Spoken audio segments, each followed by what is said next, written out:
Okay, guys, hey, we're live. It's Facebook Friday. We're also doing YouTube Friday. We got dueling recording cameras today, so we're gonna have fun little Ask Me Anything session. I'm just making sure everything looks like it's working so far. All right, looks like we're going. Um, so just gonna make sure both these streams are working, and then we'll get rolling. Okay, so yep, we're on. All right, cool. So, hey guys, Facebook Friday, we're live, and on YouTube, we're live. So, we're going to answer your questions today. And while people are getting on, I'm going to just tell you a couple things about vitamin D supplementation. So, there are a couple of new studies that have come out in the last week or so that show benefit to taking vitamin D supplementation when you're pregnant and when you're trying to get pregnant. So I'm just going to run through those numbers real quick, and then as you guys get on, feel free to put your questions in the comments, and I'll answer your questions right after that. Okay, so the first trial I looked at was there were 24 trials of over 5,000 participants who took vitamin D supplement at about 2,000 units per day, and they saw a 30% reduction in small for gestational age size babies without any increased risk of fetal or neonatal mortality, which is really impressive. So basically what that's saying is you can take a vitamin D supplement and reduce your risk of your baby being abnormally small for gestational age. And 2,000 units a day is sort of a standard dose, so I don't think there's anything unusual about that. And then the other study to tell you about was about 1,200 women who took vitamin D preconception. And they looked at the vitamin D levels in these women, and they saw the outcomes and compared them for people who had adequate levels of vitamin D versus inadequate levels of vitamin D. And what they found was in the group of women who had appropriate levels of vitamin D, they had decreased risk of miscarriage, increased probability of actually getting pregnant and having a live birth. So, here's another example of sort of a normal dose of vitamin D improving outcomes in pregnancy. So I do think that evidence is mounting for people to take vitamin D supplementation preconception as well as while you're pregnant. And it does appear that it's going to help improve outcomes. So I do think that's a good idea, and I'd say I recommend it. So there's a little bit of information for you. Okay, I see some questions rolling in on Facebook. So hey everybody, I'm going to get to your questions now. And then over here on YouTube, I see some folks watching too. If you guys have questions, put them in the comments and we're going to get rolling. Okay, so Shaylee's question was, what's your opinion on the blood test to find out the gender? So, what you're talking about is the cell-free DNA testing that can be done in around 10 weeks. It's really a screening test for chromosomal abnormalities like Down syndrome and trisomy 13 and 18, as well as sex chromosome abnormalities. And so that test is really intended to screen for those things. It does also give you the gender, and nothing wrong with that. But I personally wouldn't recommend taking the test just to find out what you're having, especially if it costs you money, which it often does. And I've seen reports from patients of anywhere from a couple $100, $100 to $500 or more. So it does vary a lot based on your insurance and your situation. So nothing wrong with doing the test if you're interested in screening for those chromosomal abnormalities, and you'd also like to know the gender. I think that's just a bonus and perfectly fine. It's a good performing test. No test is perfect, but definitely pretty high in terms of sensitivity and specificity, and giving you good results. So I think it's a good test. Okay, so Quincy says 32 weeks pregnant and weighs the same as she did 4 weeks ago. Is that normal? Quincy, the question really is more to do with cumulative weight gain for the whole pregnancy. So all the recommendations about weight gain in pregnancy are based on two things. One is, what is your weight before pregnancy for your height, so your BMI. So are you underweight, normal weight, overweight, or obese? And then it looks at how much weight did you gain for the entire pregnancy. So I'm not so worried about a patient when I see them and they haven't gained weight between visits. It's more that big picture, and if it looks like they're on track to gain the correct amount of weight, then I don't worry if from one visit to the next there wasn't a big change. So hopefully that answers your question. If you want to know more about that, there's a video on my YouTube channel that really was talking about reducing the risk of C-section, and that had more to do with not gaining too much weight, But in that video, there's a slide that shows what the Institute of Medicine guidelines are for weight gain in pregnancy based on BMI. So you can track that down on my YouTube channel. I'll put it in the comments here, you guys. If you don't know my YouTube channel, just go to YouTube and search for this right here, Wes D Ski. That's the shortcut to find it. And the video's 20, 30 videos down there now, but it's there. So check it out. Okay, so Judy says, had issues with miscarriage, vitamin D was low, they put it on it and haven't had an issue since. That's great. So yeah, that kind of just goes back to what we were talking about a minute ago with vitamin D supplementation. So I'm glad to hear you had a good outcome. Okay, so let's see. So Katie says, what's your opinion on women becoming pregnant after breast cancer? 4-year survivor, good for you. And HER2 positive, stage 2, complete response, cancer-free, 4 years. I think it's great. I really don't think there's any evidence that pregnancy increases the risk of recurrence. I've certainly had patients of my own that were breast cancer survivors who went on to have kids. So I think, more power to you. It's a good thing. And I wouldn't let that hold you back. And congrats on doing so well after your treatment. Okay, so Amber said, let's see, let me get to where I can read that. When is the average age a girl starts her period? She was 10, daughter's 12, has everything but no period. Should you be worried? There's so much variation in when periods start that, I would look at it more from a big picture. So there's this little acronym that I always keep in my head to remember the stages of development for females when you're talking about puberty. And it starts with telarchy, which is the development of the breast buds, and then adrenarchy, which is that's where you develop pubic hair and armpit hair and stuff like that. And then the G is gonenarchy, which I can never remember what the heck that means. And then menarche finally last, and that's when you start having your periods. And that transition through that whole thing is really different for all people. So if she's making steps along there, then I don't think it's anything to worry about. I have heard of, women not having their period until early teenage years even. So if everything else is developing normally, oh, sorry, the G is for growth spurt. I almost forgot. So yeah, telarchy, adrenarchy, growth spurt. So if she's had a growth spurt, then you figure the period's coming not too long after that. So those are the things you look for. And if she's developing along that path, I wouldn't worry about it at all. If she's not following that path, then I think, have her see her pediatrician. There are blood tests we can do that can kind of investigate, is there evidence for the hormones developing in a normal fashion. So check that out if you have questions. Okay, let's see. Judy says, allergies are flaring up like crazy. Taking Flonase, wondering if Zyrtec is okay. Yeah, Zyrtec is fine.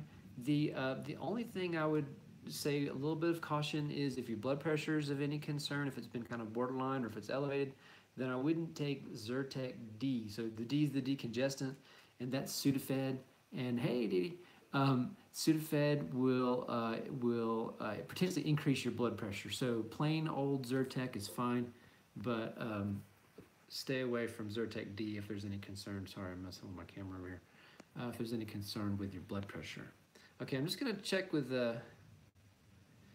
YouTube here to see if I'm missing any messages. I don't think I have so far. I think just Didi. Hey, Didi, hope everything's going well for you and your baby. Okay, so let's see. What other questions do we have here? Gabby just wanted to say hey, and thanks for the nice, kind words. I appreciate that.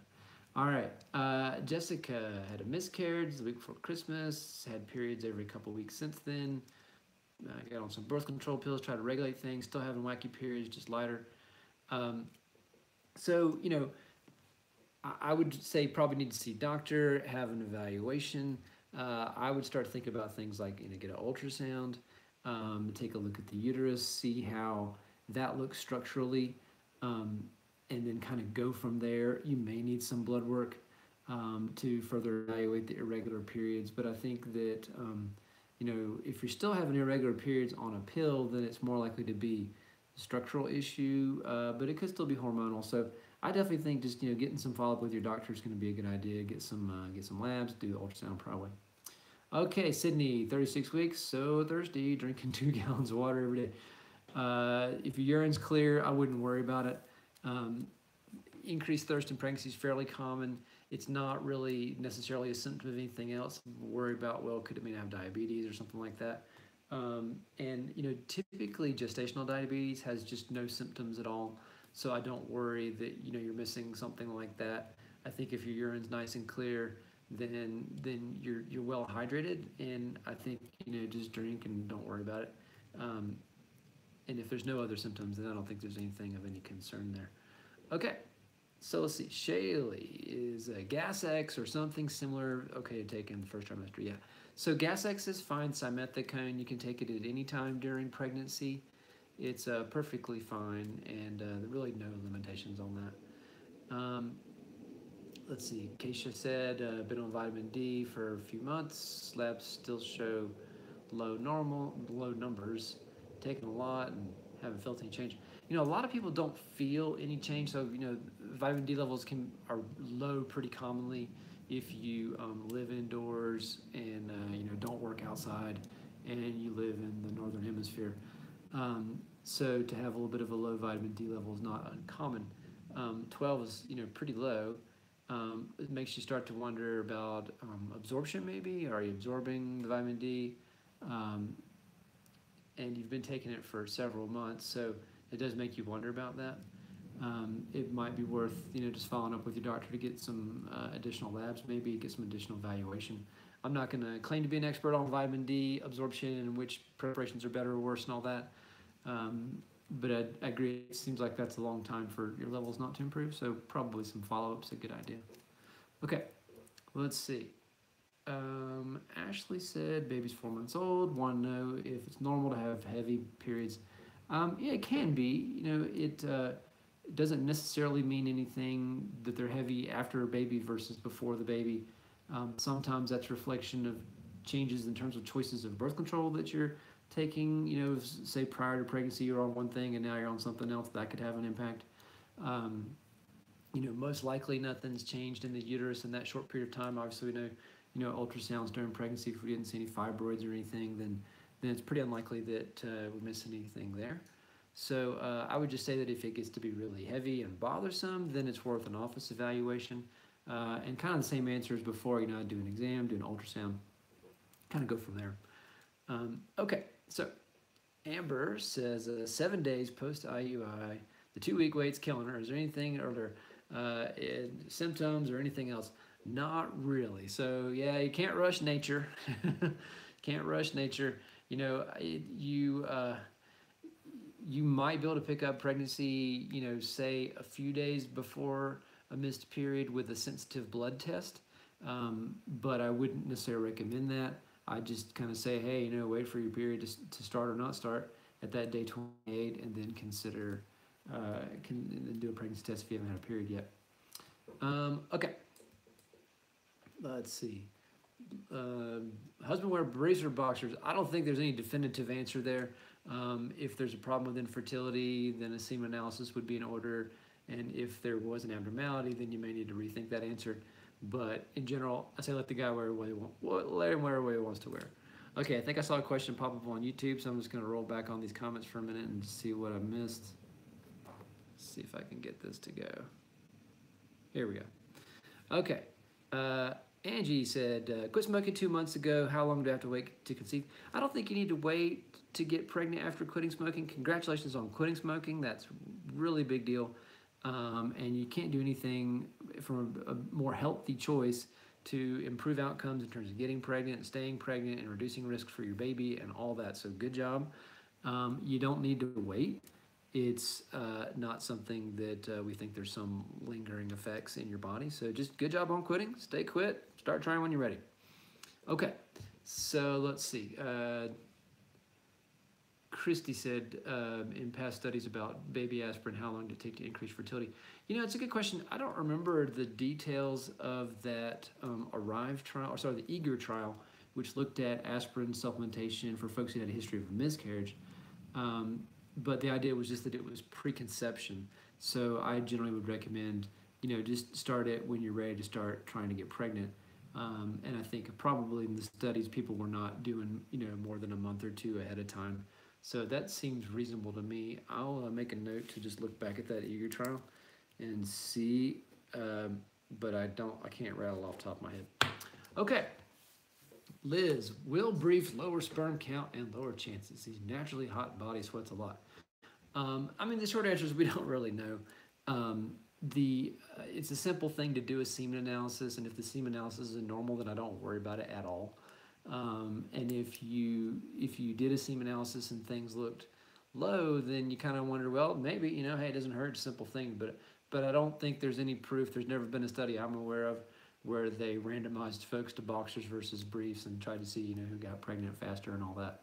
So, yeah. And hey, Angela jumped on. Angela's my medical assistant. We've been working together now for how long is it, Angela? Gosh, like almost 9 years. It's pretty crazy. Liz says, does caffeine affect fertility? There's no evidence that I'm aware of that sort of normal doses of caffeine affect fertility. Now, there are studies, and there's a video on my YouTube channel talking about some other pregnancy outcomes with excessive caffeine intake, primarily having to do with childhood obesity.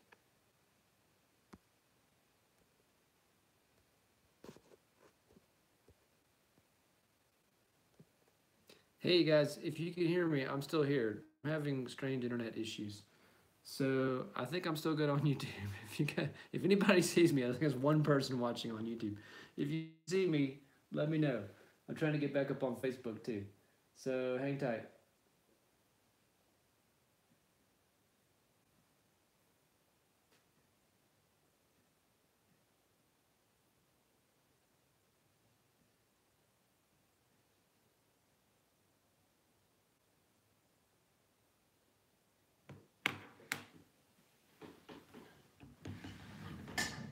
I'm back. I'm hooking it up. Hang on. Don't go anywhere.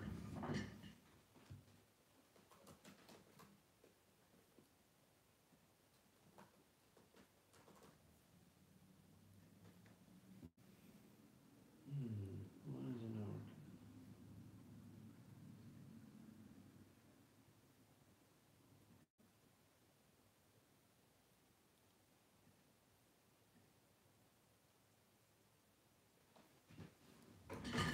Still going. Working on Facebook Live. So hey, you guys on YouTube, I didn't forget about you. I don't know what happened. Hey, we're all still here. Okay, cool.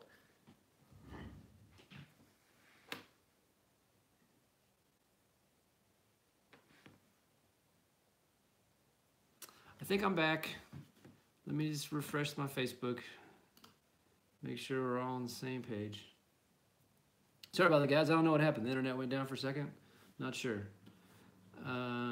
This looks like it's worked. I think I'm live. If anybody can see me, let me know I'm here. All right. Let's see. I see some comments and questions, so I'm just going to start talking. If anybody sees me on YouTube, oh, come on. Facebook is crapping out. YouTube is still here. I see. Okay, cool. YouTube's working. I don't know what the heck's going on with Facebook. Let me refresh this. I think I'm back. I think I'm back. I think I'm back. Okay. I'm going to keep talking again. So, okay, we're back. What is going on? Okay. Let's see. You were asking about prenatal vitamins. That was the last question I think I was trying to answer when this whole thing went off the rails. Come on. What's going on?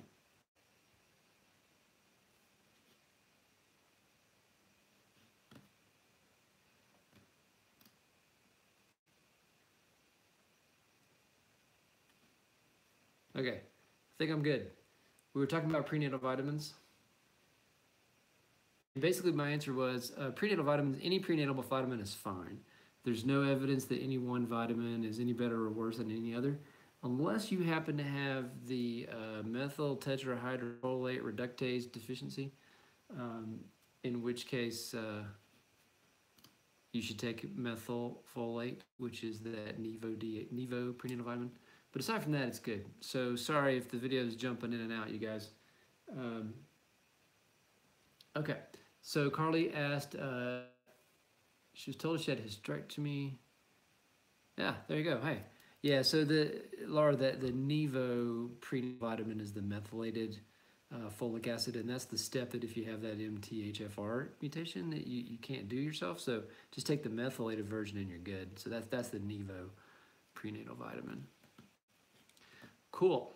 Okay, let me see if I can get this stupid YouTube to work. Okay. So Carly was asking a question. I'm trying to answer that one, but the feed keeps cutting out. She was told if she had a hysterectomy but still had her ovaries, still produced eggs. Can you still have a child if someone else carries? Yes, you can. That's actually a good question.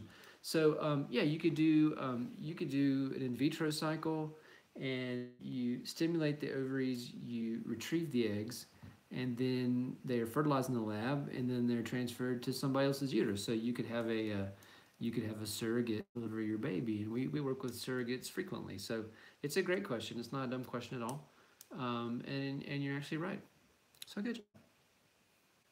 Let's see. I think I'm sort of caught up. Oh, Sarah said, are there any safe nasal sprays for allergies? Yeah. So like Flonase is over the counter now. It's fine. So you can take Flonase. It's no problem. And you don't even need a prescription anymore. All right, cool. Okay, I think I'm caught back up.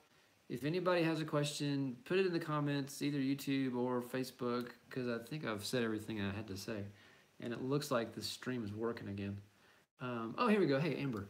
What's the chance of getting pregnant if your husband gets fixed? So sterilization failure occurs in about 1% of all people over about 10 years.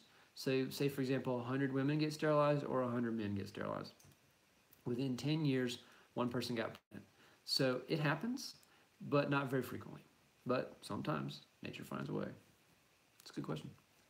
Okay, I'm just going to jump over here on YouTube and if I've missed any questions real quick. I think I'm good. Oh, here's one, sorry. So B and Sam asked, is it true that an egg takes 3 months to mature? Not true. So you recruit a follicle starting on the first day of your period. It matures over the following about 12, 13, 14 days. Ovulation occurs. Fertilization occurs the same cycle. And so I don't know where the 3 month thing came from, but not true. Christy was still asking, sorry, I know this thing's been cutting in and out. What brand of prenatals do you recommend?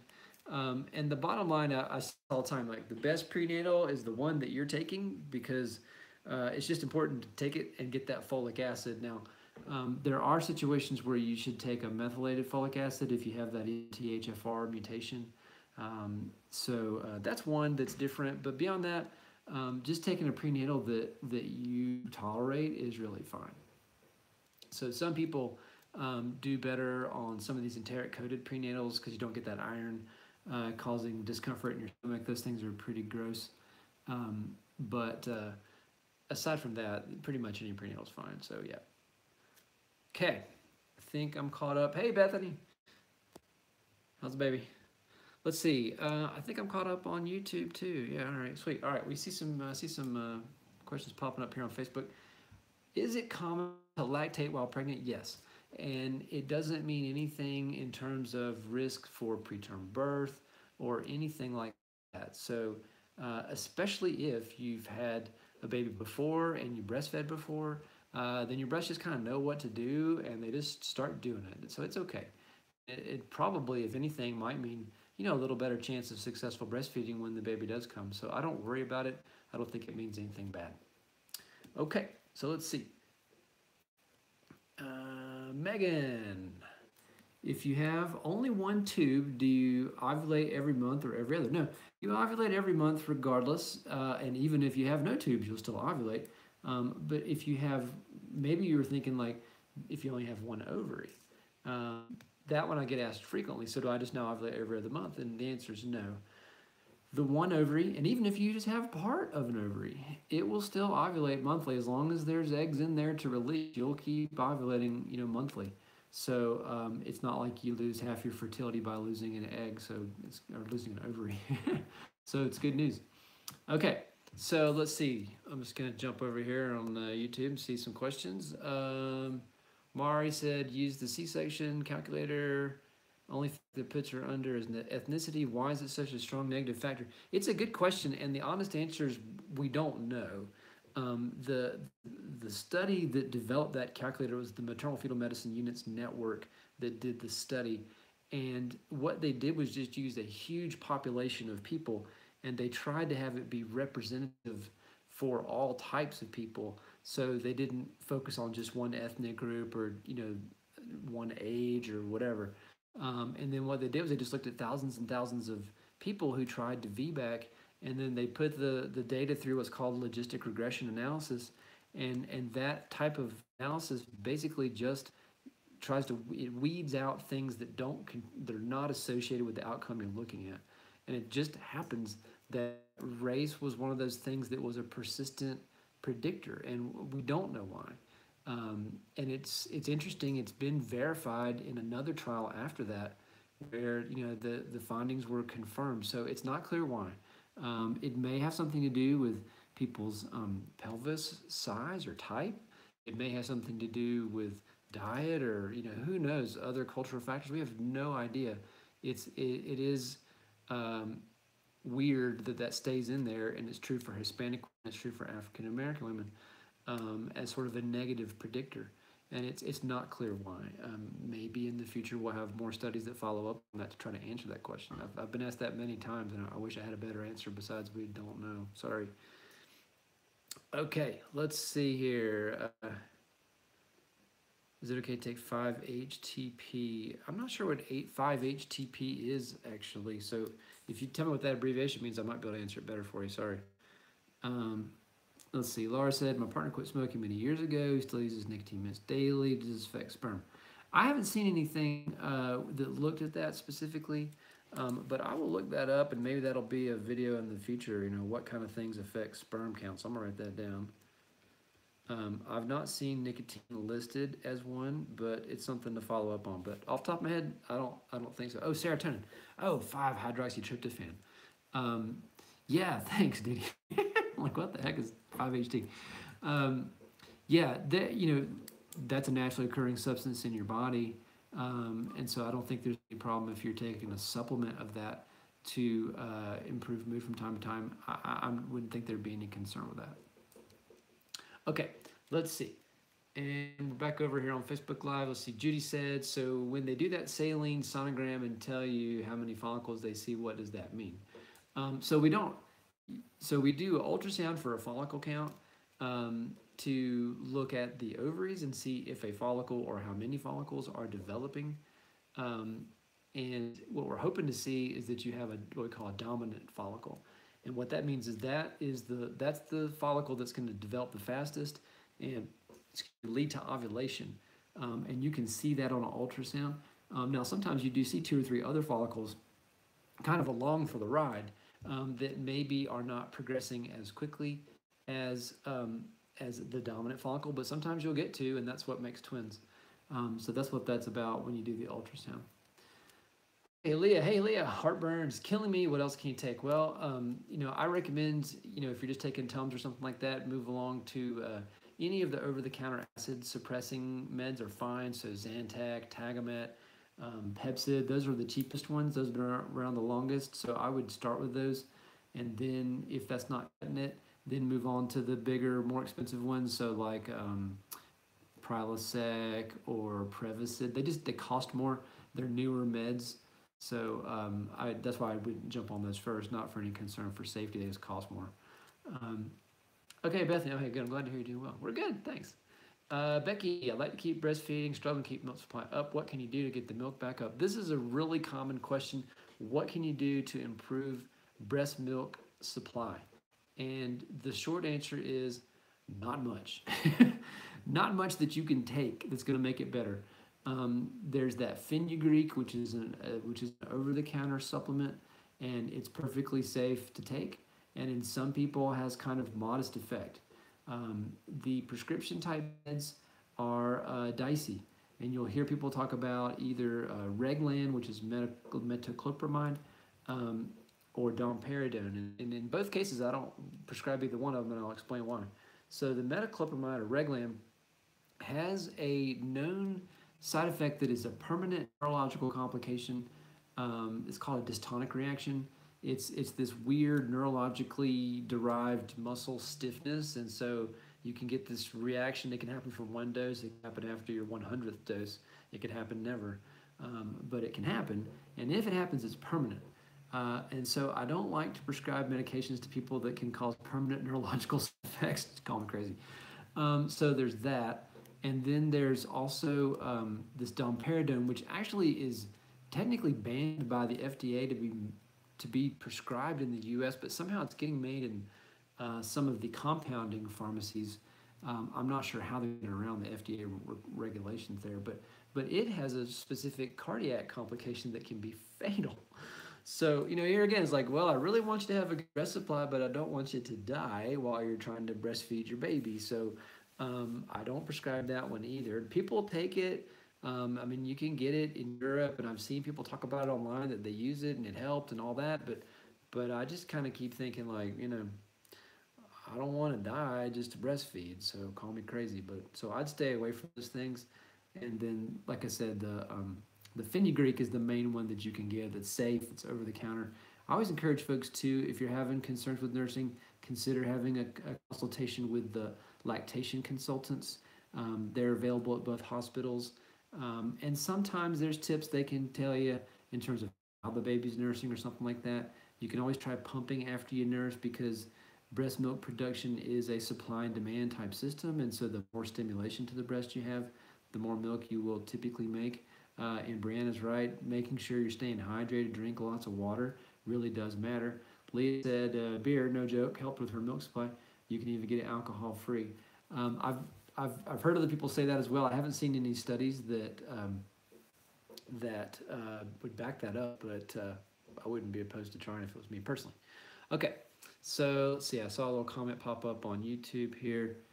Is a light monthly period a concern for chances of conception? I don't think so, not in and of itself. I think the main concern would be regular periods. So if you have somebody who is having infrequent periods, or periods are going like, every 40 days or 50 days or worse, that's a real concern because the issue there is, well, you're probably not ovulating on a regular basis, and that definitely could interfere with getting pregnant easily, just because there's less opportunities to get pregnant. So, but if it's regular, then I don't worry so much that it's light. There's no evidence that I'm aware of that the amount of menstrual flow has any prediction for chances of fertility. So I don't think there's anything there. Sometimes we worry a little bit about like the lining of the uterus and people who are on fertility meds, and if they're kind of not making much of an endometrium, we worry a little bit about that. But there's no good evidence that adding estrogen back really makes a whole lot of difference. So I think if you're having regular periods, that's pretty reassuring. And if there's more concern beyond that, it's sort of like, well, okay, sort of standard answers, have an evaluation, get an ultrasound, take a look around, kind of see what things look like, go from there. All right, let's see, other questions on here. Yeah, sorry, I've caught up with that. So Dee Dee got you covered, answered your question for me. Thanks, Dee Dee. I think I'm caught up on YouTube. I'm just rolling this back for a minute to make sure. Yep, looks like I'm good.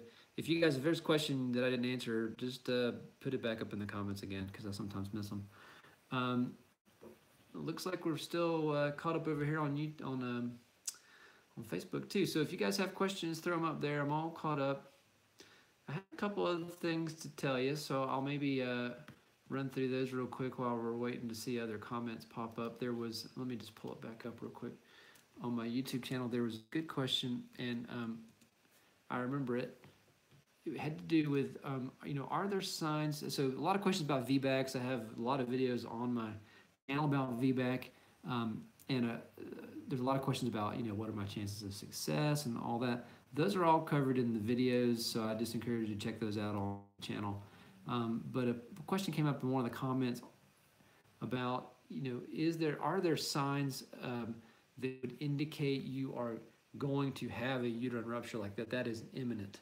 And the short answer to that was no. There's no sign that you can count on that says, okay, 15 minutes from now or an hour from now or whatever, your uterus is going to rupture in labor. There's nothing. The most common sign of a uterine rupture is actually an abrupt change in the fetal heart rate tracing. So typically the heart rate might just drop precipitously and go really low, or start to have, really abnormal pattern where you see the heart rate coming, up and down, that kind of thing.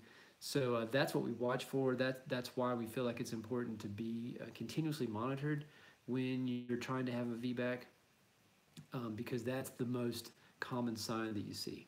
So that was the answer to that question. Let's see. Canna says, is slipping back early in pregnancy harmful? And no, there's a video on the channel that talks about reducing your risk of stillbirth with your sleep position, and that's what that's talking about. But really, the study that I was talking about in that video was looking at moms at 28 weeks and beyond. So less than 28 weeks, it doesn't seem like it's as much of a concern. And that's probably just because, well, the uterus is not that big prior to that, and you probably don't get much compression of your vena cava prior to about 28 weeks, because the uterus is big enough to get up out of the pelvis and be big enough to have some bulk and really compress the vena cava when you're on your back. So prior to 28 weeks, I tell people, hey, not a bad idea to start to practice not sleeping on your back, but I don't think it's as big of a concern as 28 weeks and beyond. Okay, so let's see. Rochelle, on average, how long does it take to conceive? It's a good question. Really the other way to answer that is, well, when would you worry that something's not working because it's been a certain period of time?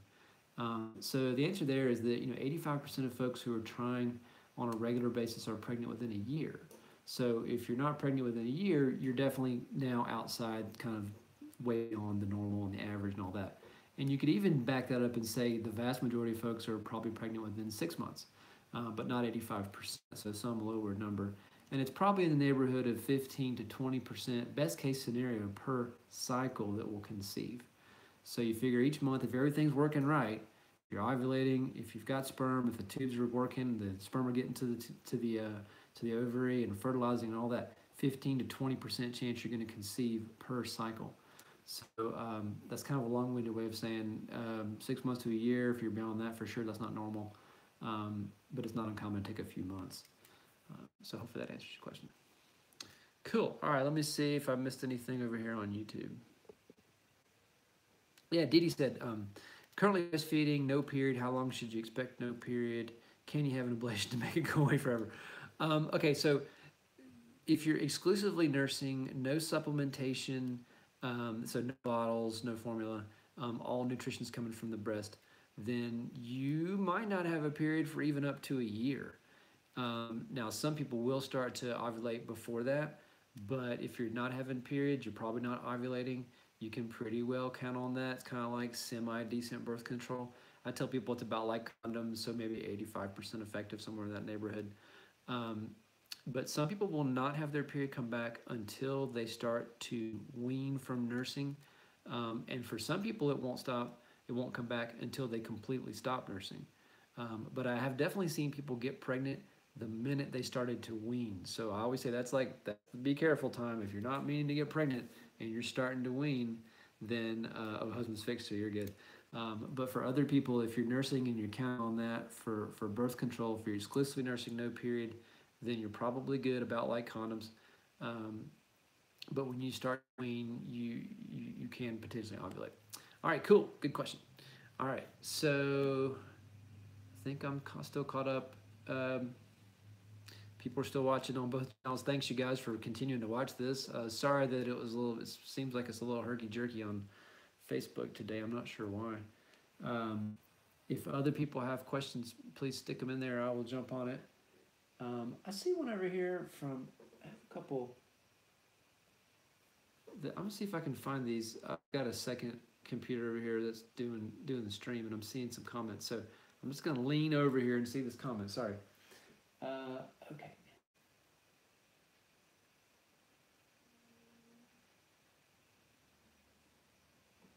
So Sydney says, does timing, sorry, I'm going back and forth. I can't see the comments on my main computer. It's really weird. Does the timing of epidural affect how long labor takes or C-section risk? No. There's no evidence that it's not going to increase your risk of C-section based on when you got your epidural. There are some studies that show, labor may take a little bit longer when you've had an epidural, but it doesn't increase the risk of C-section. And the changes in terms of labor duration are subtle and not anything that I would ever personally worry about. So no evidence that it's going to increase the risk of a C-section by just having an epidural. All right.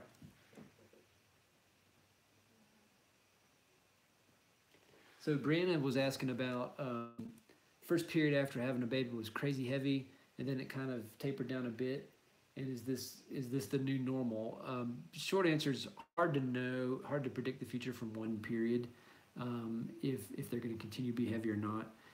Not to sound like a broken record, but if it's a persistently bothersome thing, then I would recommend be seen, have an ultrasound, look around, see what the uterus looks like, talk about options in terms of what you can do hormonally, try to help reduce your flow. But it is fairly common to hear, because Erica's asking this question now, is it normal for periods to change after having kids? And so I think the answer to that is yes.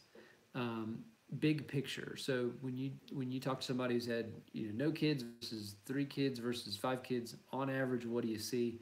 The trend is heavier periods the more kids you've had. Not everybody, but that's what I've observed over time. My theory on why that might be is the uterus is just a big muscle.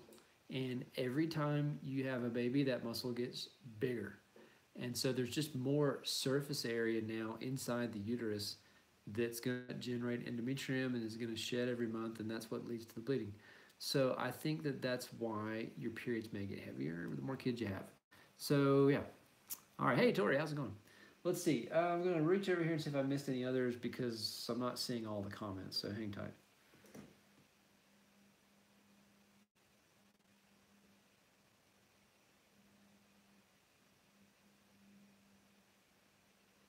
Okay, so Janica is in, she's like, day 55, hasn't had a period. This is the first time ever. Periods are always regular. What the heck's going on? Short answer, hard to know from a YouTube or Facebook or wherever I am conversation.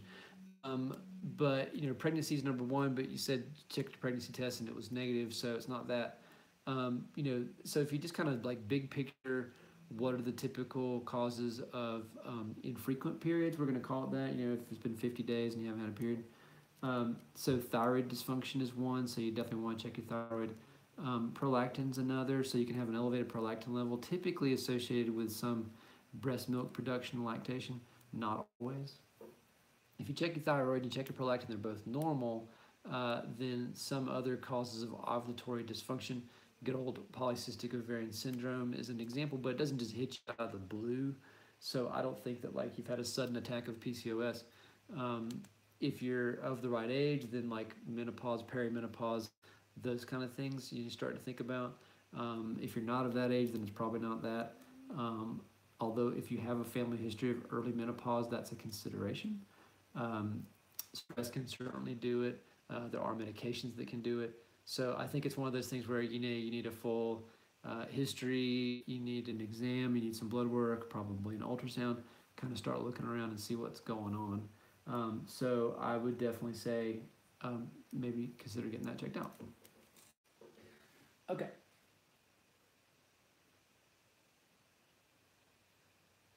Let's see. Just going to refresh this and see if the comments will pop up. Sorry, you guys.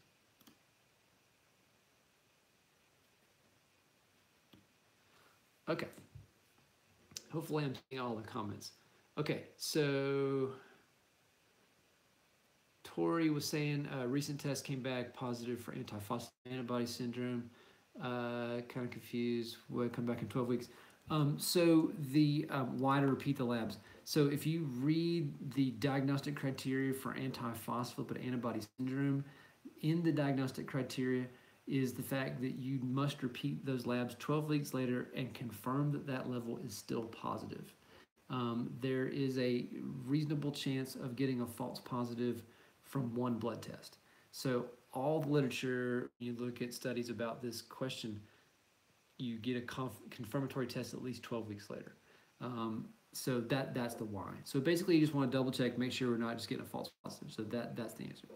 Okay, Hope. Had my tubes removed 2 years ago. Is there a chance it could make you more moody during your monthly cycle? I don't think so. So, there's because the only question is, well, does removing your tube somehow affect your ovarian function?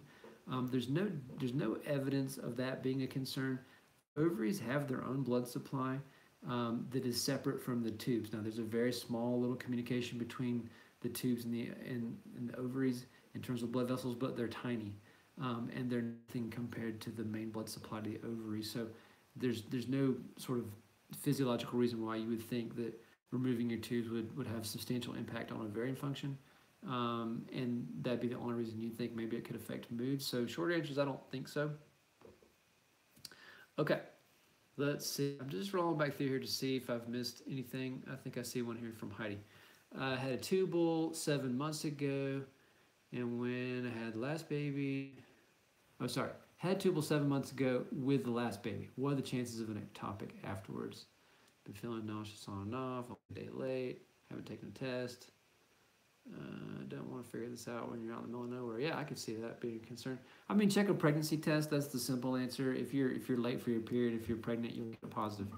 The rate of pregnancy after your standard postpartum type tubals is, like I was saying before, about 1% for 10 years. So 100 women over 10 years, one person got pregnant. So it's not a very likely chance that you're pregnant, but I can't say that you're not. A pregnancy test will answer the question.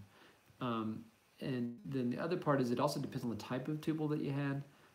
If you had a salpingectomy where the tubes were removed, it's pretty hard to have a tubal pregnancy if there's no tube there. So hard to know without knowing the type of tubal that you had.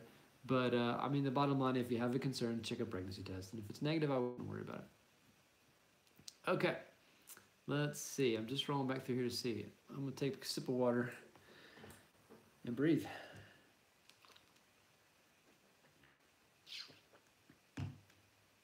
Okay, so Heidi said had them clamped. Yeah, so Filshie clips, that's kind of one of the standard ways we've done tubals forever and ever, and still perfectly acceptable way to do things. We don't have data that compares the Filshie clip like you had to the salpingectomy, which is what I typically do. But in theory, you would think maybe a little higher chance, but that 1%, that number I'm quoting you, that's the type of tubal you had.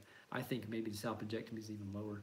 But bottom line, get a pregnancy test. Come by the office for your blood. Simple. Okay, so let's see. Timony said, recently switched to birth control methods, having heavy bleeding for 3 weeks. Called said, sounds like it's okay. Bleeding heavy for 3 weeks seems excessive, question mark. Yeah, I mean, particularly if it persists. You definitely can see some irregular bleeding when you switch methods, but 3 weeks seems a little bit long to me. If it's persistent, if it's bothersome, I'd say the same thing. Come in, get checked out, see what's going on. But in and of itself doesn't sound worrisome. It sounds annoying, that's for sure. And we should be able to evaluate that, no problem in the office. Okay, let's see. Hey, Hillary. I should have asked you when I saw you this week, but forgot. Postpartum depression, refill for out. Do a call for refill. So yeah, just call the office on Monday. We'll get you refilled. That's no problem. When do you stop taking them? My recommendation to people is if you're treating someone for depression and you've treated them and they are better, to continue medication for 6 months. So treat for 6 months beyond when symptoms resolve, and then consider a gradual taper off the medication and see how it goes. Because for some people, they realize that when they start to taper, it's like, this ain't working. My mood is bad again, in which case, just keep taking them. It's okay. There's really no evidence of any long-term harm from taking Zoloft and other SSRIs, so I don't worry about it. But it's reasonable to go 6 months and then try to taper. So if you need a refill, just call the office. That's not a problem. Okay, so let's see. Amber said, do you really need to avoid lunch meat when you're pregnant? Well, I would recommend that you do. The concern is particularly with cold deli meats. So you went to the Subway or you went to Smith's or whatever, and you bought a sandwich, or you bought deli meat and you made a sandwich. It's potential for that meat to be contaminated in the processing of it, where they sliced it up and made it into either a sandwich, or they sliced it up and put it into a bag. And if it's contaminated with Listeria, that's a type of bacteria. If you get listeriosis when you're pregnant, it can cause pregnancy loss. So miscarriage, stillbirth, things like that. I've seen it happen. Not necessarily from deli meat, but I've seen pregnancy loss from Listeria in the past, from unpasteurized dairy. So it's a big deal, and you don't want to run that risk. Now, how often does it happen? I don't know, but if it's one chance, I wouldn't want to take it. So the thing is, just don't eat it cold. So if you wanted, a ham sandwich or whatever, just cook it. Cook it till it's steamy hot. So I wouldn't nuke it, because you might not get fully heated through all the meat evenly. But put it on a griddle, cook it till it's bubbly and steamy, or put it on a panini maker and just cook that sucker until it's crispy, and then you should be fine. The internal temperature, I don't know, you can probably Google it. Probably at least like 180 some odd degrees to kill bacteria. So if you want to get really technical, get a meat thermometer and stand the meat and make sure you get the right temperature. But basically, if you cook it until it's steamy hot, you can be pretty reassured you're fine. Just don't eat it cold.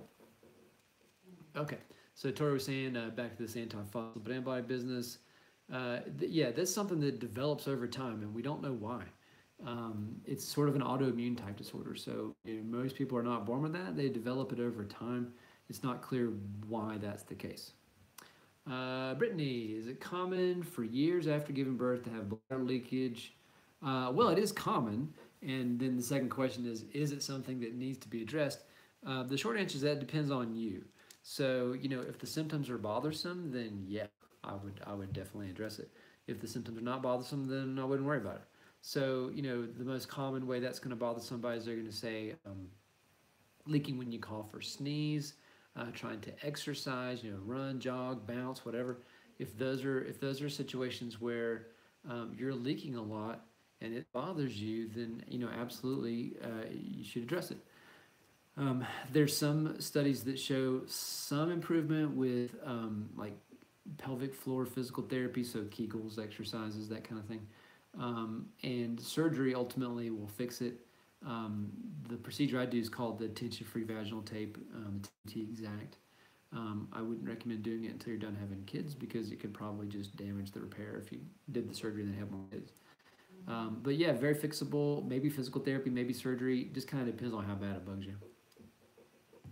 Okay, so I think I'm caught up. I'm just going to roll back through and make sure I didn't miss anybody.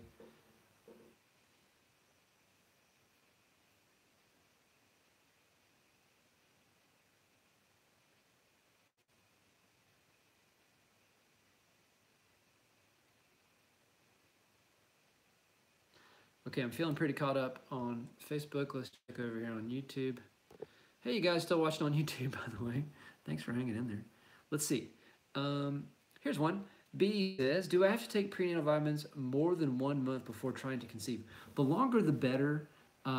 So 2 or 3 months is probably what you need to have a therapeutic level of vitamin B6, or sorry, of folate, vitamin B12. That's going to reduce the risk of spina bifida. So 2 or 3 months is ideal, but a month is better than not at all. So if you have time and you want to take it for a couple months before you start trying, that's good. Or if you start as soon as you know you're pregnant, that's not as good, but it's better than nothing. Okay.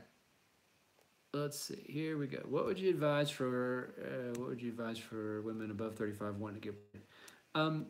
Yeah, there's tons of there's like 2 or 3 or 4 YouTube videos on my channel under infertility trying to conceive. That's the kind of the name of the playlist that they're under. And there's tons of data out there now that I've reviewed in several videos that talk about lifestyle, diet, physical activity, and other habit type stuff. If you smoke or not, alcohol, things like that. So basically, clean living is the #1 thing that would improve your chances of conception. People definitely get pregnant after 35. There's a video on my channel called, it's gotten a lot of funny reaction, is 35 too old to get pregnant? That's the name of it. It's a question mark. The answer is no, it's not. But it talks about some of the testing options that you can do if you are over 35 to screen for chromosomal abnormalities, because there is a higher chance of those types of things, although not tremendously higher. That's just 35s where the thing. That's where we start to talk about that. So I just kind of look at those videos as far as diet, exercise, lifestyle, all those things. There's a video in there too about maximizing your natural fertility. So I would look at that. That talks about monitoring for ovulation with cervical mucus, frequency of intercourse, a few things that you may or may not know already. So maybe take a look at those. Okay, let's see. I saw a couple other comments pop up here. Let's see. Okay, cool. You guys are having a conversation on your own. That's great. Let's see. Let me make sure I didn't miss anything else. Don't caught up. All right, cool. I think I caught you guys up on YouTube. You guys are having a good conversation. That's good. I'll pop over here to Facebook and see. Have you ever tried Introne in your office? We use that with great success. Short answer, don't know what that is. Intone. Let me see. I'm going to Google it. What the heck is Intone? If you want to tell me in the comments, tell me, but I'll Google in the meantime. Intone.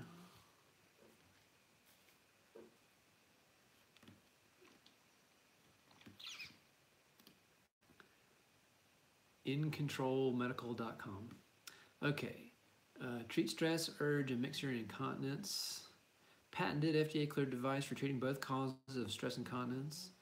It's a prescription device, muscle stimulation, so it's kind of like a biofeedback. I think I remember seeing this at one time. It's a vaginal probe that's inserted, kind of blows it up, and then that gives you something to squeeze against, and then high-frequency stimulation of the muscles. Yeah, I mean, I don't, I've never tried it personally, obviously, as I'm sitting here Googling it to see what it is. Yeah, it makes sense. It's just another type of physical therapy, basically, sort of pelvic floor biofeedback type rehab. So yeah, for sure, sounds reasonable. We haven't tried it ourselves, obviously, but maybe we should. Cool. Let's see. I think I'm all caught up again over here. I'm just gonna pop back over to Facebook or YouTube. Sorry. Let's see. Husband 49, hoping he'll be okay. Yeah, I mean, get a semen analysis for sure, but I think Dee Dee already told you that. Let's see. Ashley. Hey, Ashley. 4 weeks postpartum, and this Colace. I've got it. Colace is not cutting it for constipation. What else should you do? Mag citrate's a good one. It has pretty immediate effects. I'm just going to turn this over to Dee Dee. She's answering all the questions for me. Thanks. So mag citrate's fine. It can be kind of harsh. So some people complain about magnesium citrate kicking in a little too well, but it does work. So it comes in a little bottle, and you drink like 8 ounce or something like that. No, you're good, Dee Dee. But it's fine. The other one to consider is Miralax. It's another osmotic type stool softener. The benefit of that one is you can sort of fine tune the dose. So you start with like 1 scoop and 8 ounces of water, and that's your first day's dose. And then if you're not having effects, you can bump it up to a couple doses a day. And really, you can go pretty high on the dose. It's not going to cause any harm. We actually give patients a gallon of that stuff for a colonoscopy, and it will clean you out. But in lower doses, it's not so bad. So maybe consider either mag citrate, like Eddie was saying, or maybe consider Miralax, but not in the gallon form. Okay, let's see. Let's see. You guys are going good over here. Now let's see. Can severe anxiety cause spina bifida? No. So, there's no evidence that anxiety causes birth defects. Spina bifida is primarily related to folate deficiency, which, fortunately is not a real big problem in the U.S. anymore, thanks to the fortification of grains with folic acid. So if you get a loaf of bread at the grocery store, if it's the standard typical kind of bread, the grains have been fortified with folate, so you're getting it in that, you're getting it in your cereals and things like that. Excuse me, so you don't see tons of that anymore. Potentially folks with that methyl tetrahydrofolate reductase MTHFR mutation, higher risk, and so taking the methylated folate for them is a good thing. But stress in and of itself is not a cause of spina bifida, so stress may cause other problems, but it ain't gonna cause that. Okay, let's see. Well, I can't believe we've been going on this for like an hour. These things fly by. I haven't seen any questions in the last couple minutes over here on Facebook. I'm just going to peek over here and make sure I'm not missing anything.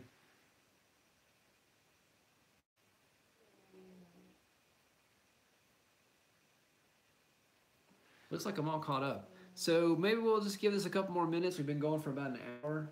Um, when you combine the first failed stream with the second stream. So we'll see if any other questions pop up. In the meantime, thanks Jesse for saying nice things there. I appreciate it. I'm gonna click the like on that. We'll see if anybody else has any questions here in the next minute or two. Here we go, got a couple popping over here. Does ablation affect hormones or sex drive? No. So endometrial ablation just burns the lining of the uterus. Sorry, by the way, if you guys hear my dog snoring. He's just snoring like crazy. But endometrial ablation only burns the lining of the uterus and scars it down so that you won't have hopefully as heavy of a period, or if you're lucky, no period. So let's see. I got some other questions pop up now too. Hey, Jana. Let's see. Are there any risks with MTHFR? Not as far as we know. You know, we used to think that it was maybe associated with blood clots in pregnancies, but not really. It's not. There's no clear association on that one. So in general, it's mostly that, and basically just take your methylfolate and you're fine. Let's see what Jana said. What's your opinion on pads versus tampons? Use both. Tampons cause cancer. No, there's no evidence for tampons causing cancer. So I don't worry about that at all.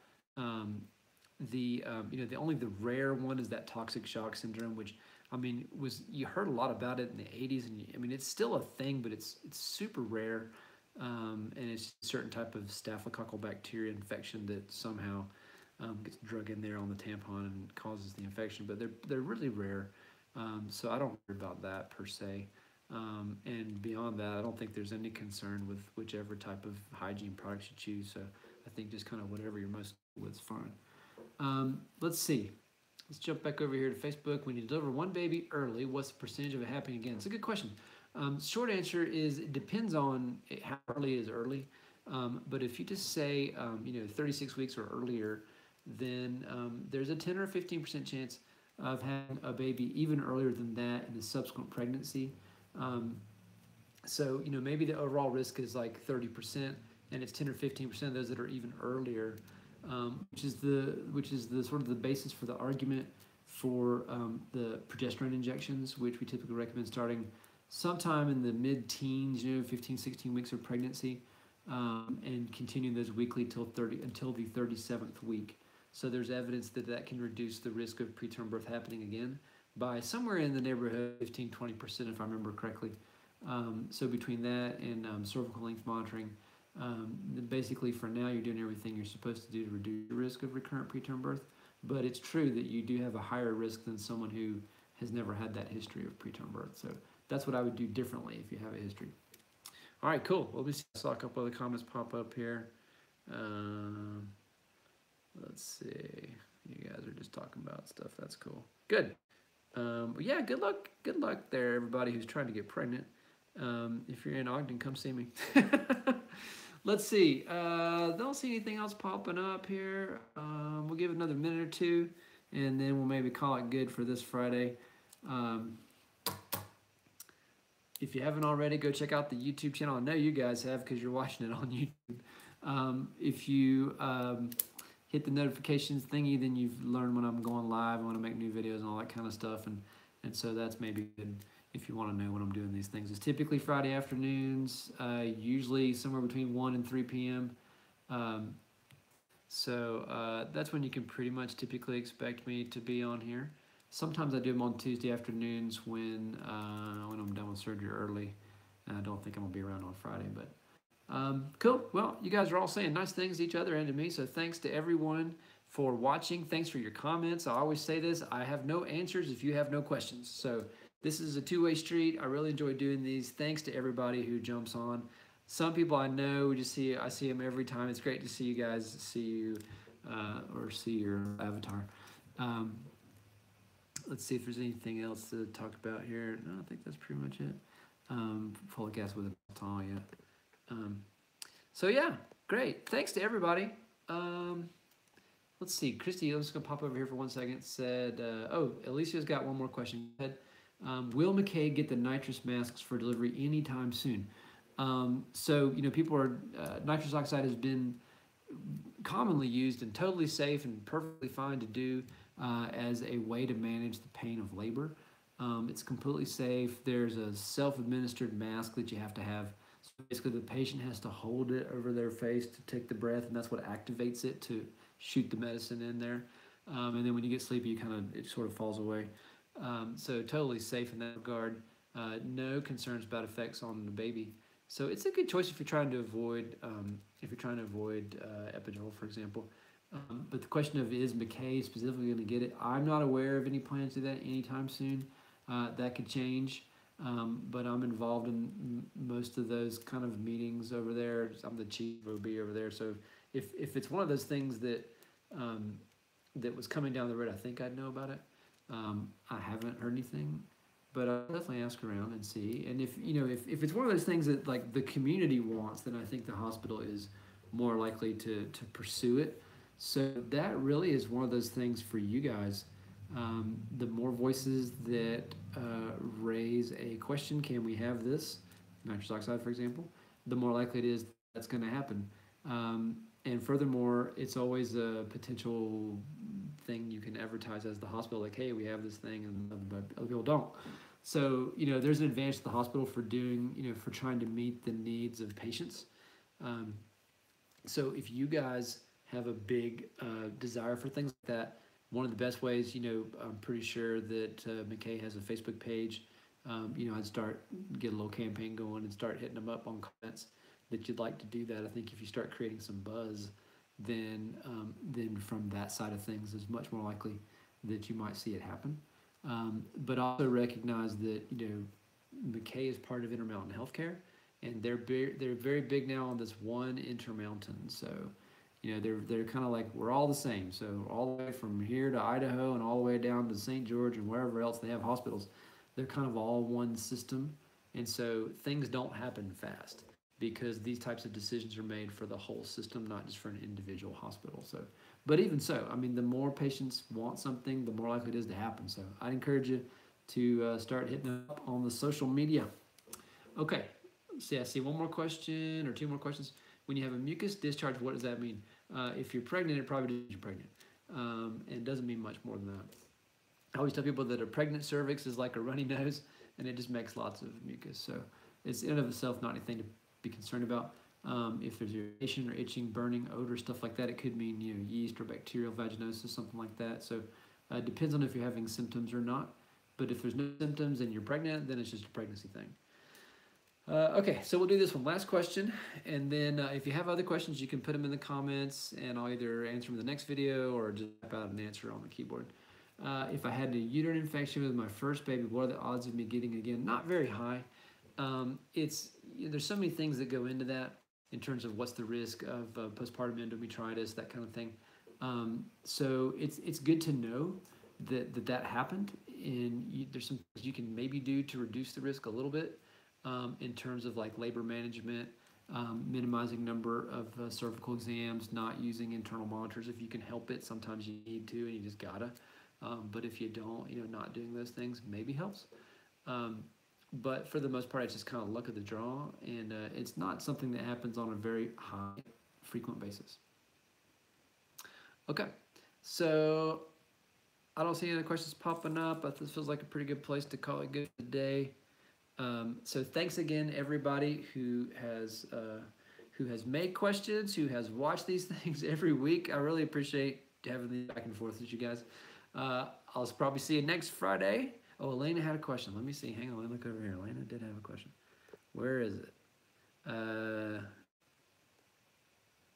don't really see a question. She's talking about taking the methylfolate and inositol. I think that's, yeah, methylfolate's the one to do if you have a history of a baby with spina bifida. And it wouldn't be wrong to just test your folate levels with a blood test to make sure you're therapeutic before you get pregnant. But beyond that, I don't think you need to do anything special. All right, cool. There we go. All right. Okay, we're still going. Let's see. What are the odds of placenta previa? Small. Less than 10%. I don't know the number off the top of my head, but it's not a very frequent occurrence. It does happen on occasion. It's one of those things you can identify by ultrasound.